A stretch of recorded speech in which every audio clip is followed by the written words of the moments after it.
Okay, so we're going to be talking about making a cut roof. Now on a cut roof, it's a very simple process. There's really not much to it. The wood we've got around here, I don't know if you can see all of it. If you'll pull back, you'll be able to see all of this. This is a simple roof, and this wood is called the wall plate, and it sits on top of the brickwork. So when you're working on a real job, all you need to have is the wall plate. And of course on the wall plate you can draw lines and you can write numbers, and you can use this as a full scale drawing. So we know that the width, or the span, the overall span, is 42 inches in this case. So halfway is going to be 21 inches to the centre line. The ridge board that we're going to use is this material, and that's going to be in the centre. So we're making this a full scale drawing. This is the top of the roof. And I put the line each side to show exactly where we're going to be.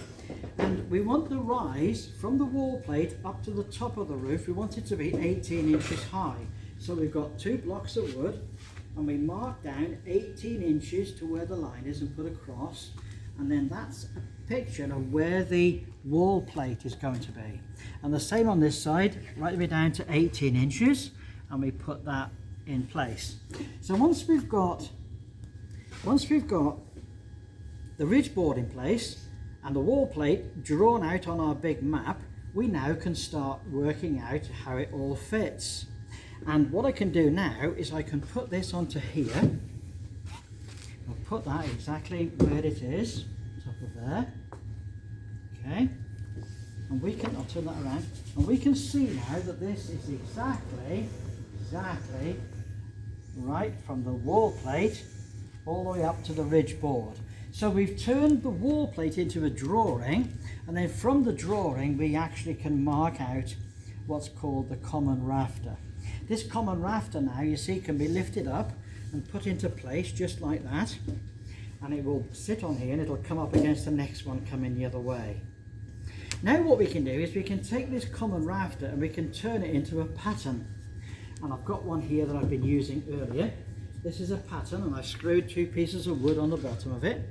And this means now that I can put this on a length of wood like this. I can just put this on a length of wood like that, and I can put the pattern on it, okay, because on the pattern I've got 2 little pieces of wood here, and I can very accurately mark around the bird's mouth and the plumb cut at the tail and the plumb cut at the top of the roof. That means now that with the pattern I can make a whole set of rafters that are exactly the same size. And if they're exactly the same size, it means that we can then do this. I can take hold of a bit of wood like that. I can put a common rafter in there. Put a common rafter on the other side. Okay. And if it all works right, that should come up and that should fit perfectly at the ridge, which it does.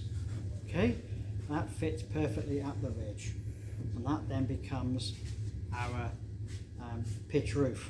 Okay, now in this explanation I've not talked about angles, I haven't talked about ratios. It isn't a 9 by 5 or a 12 by 4, it isn't any of that. It's just the height of the roof, okay, and the overall span of the roof, and that's all you need to know. It's a very, very simple process. So later on I'll have another little video to show how it's braced and how it's assembled.